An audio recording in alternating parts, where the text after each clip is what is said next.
que ha investigado mucho sobre este asunto y que va a intentar ayudarnos a bueno, pues descubrir también el origen del almirante. Muy buenas noches, José Manuel. ¿Qué tal, compañero? ¿De dónde era Cristóbal Colón?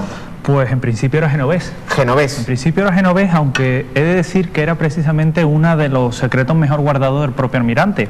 Sus propios biógrafos, Bartolomé de las Casas y Hernando Colón, hablan acerca de ello diciendo que el origen y la patria del almirante era menos cierto y conocido. En Génova, el origen italiano, se trata de demostrar con lo que se llaman las actas de Acereto y la Raccolta Colombina, en las que, bueno, se viene poco a poco a ir tirando de ese hilo histórico que nos hace llegar a la conclusión de que Colón era genovés.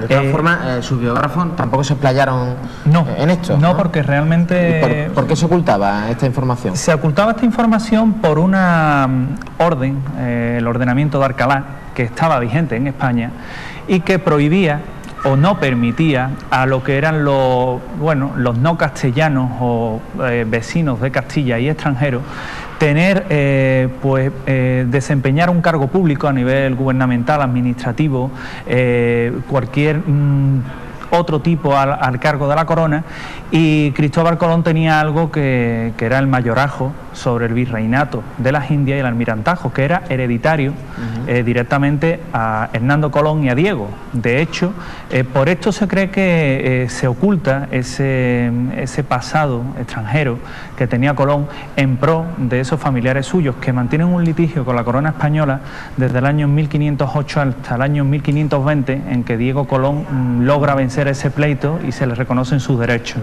¿Cómo era la vida de Cristóbal Colón en Portugal?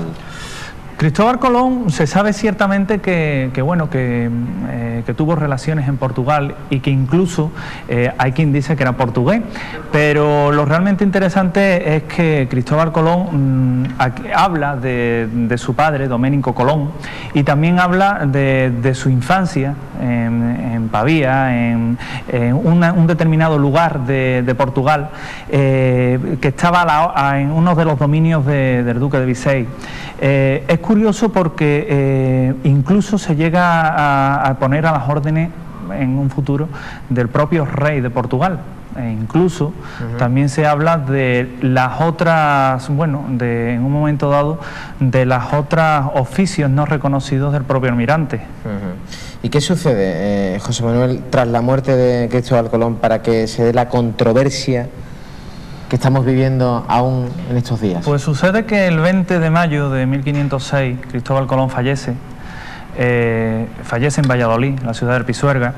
En 1509 se traslada al monasterio de las Cuevas aquí en Sevilla, y en 1536 la esposa, la viuda de Hernando Colón, María de Rojas y Toledo, se los lleva a Santo Domingo por expreso deseo de la familia. Allí quedan una serie de siglos, hasta que España pierde el control sobre el lado oriental de la isla, en 1795, en que es trasladado a La Habana.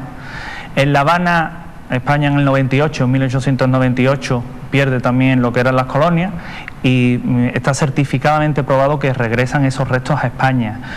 Ahora viene la controversia, que en el año 1877, en Santo Domingo, hallan un cofre, una pequeña caja, con una inscripción semidifusa que ponía una referencia o hacía una referencia a Cristóbal Colón.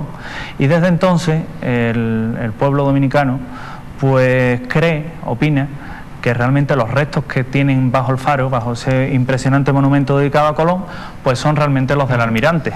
Bueno, si no teníamos suficiente con los restos en Sevilla o los restos en Santo Domingo, también dicen en La Habana que hay restos de Colón. También, porque hace poco, precisamente coincidiendo con todos estos análisis que se han llevado a cabo por distintas universidades, pues se llega a la conclusión a favor de que esos restos están en Sevilla, pero, volviendo a tu pregunta, efectivamente en La Habana dicen que aparecen otros restos, igual que aparecen en Pavía, en Italia. Si dicen que no se toca, pues... Y realmente... No se sabe nada de esos restos, no se ha vuelto a saber nada más. Pero hay restos de Colón en Sevilla.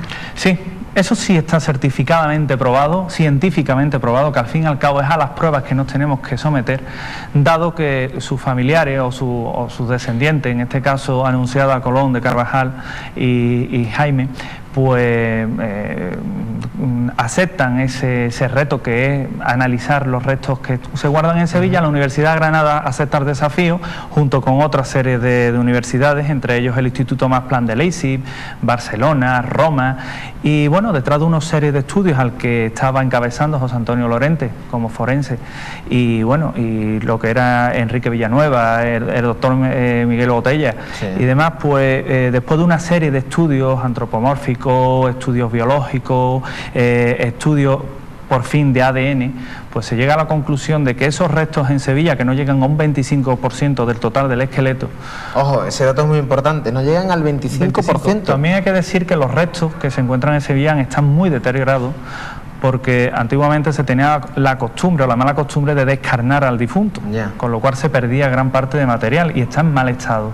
De esos restos, de ese poco material que queda, pues se llega a la conclusión, a base de un análisis de ADN, pues que efectivamente se trata de los restos del almirante. Eso es una prueba matemática o científica. Se le hacen 3 pruebas. Una prueba de análisis de ADN mitocondrial, que lo que hace es analizar el cromosoma X, que llevaría a saber si Diego y Cristóbal eran hijos de la misma madre. Análisis del cromosoma Y, que determinaría lo contrario, que son hijos del mismo padre. Y por último, un análisis a base de cromosomas asexuados o no sexuales, que precisamente determinaría que Hernando era hijo de Diego y que tiene el mismo cromosoma Y que su padre. Todo esto que puede sonar... Yo creo que he dado claro, aunque me ha recordado de los cromosomas X y me han entrado más malos recuerdos. A mí también. De los problemas de genética. Pero bueno, lo más importante es que nos quedamos tranquilos sabiendo que los restos de Colón que tenemos en la catedral son de Colón, los restos son del almirante, exactamente, aunque solo el 25% del cuerpo. Sí, y con respecto a los restos de República Dominicana, Santo Domingo, pues habría que decir que mientras que las autoridades de allí no acepten una investigación científicamente, no lo que allí se desconoce, claro, por lo tanto los restos autentificados son los sevillanos. ¿Tú conoces a José Manuel Aragón? Aragón no lo conozco. No es de los pocos sitios de nuestra geografía nacional de la piel de toro que se me escapa. Hay que ir porque ahí se va a celebrar la próxima exposición universal. Precisamente nosotros hoy, celebrando el Día del Pilar, nos hemos acercado hasta el lugar donde se concentran los aragoneses, los mañicos que viven en Sevilla, para ver qué echan de menos de su tierra y cómo viven las fiestas del Pilar. ¿Vamos a verlo? Vamos a verlo, compañero. Esto es lo que echan de menos, vean.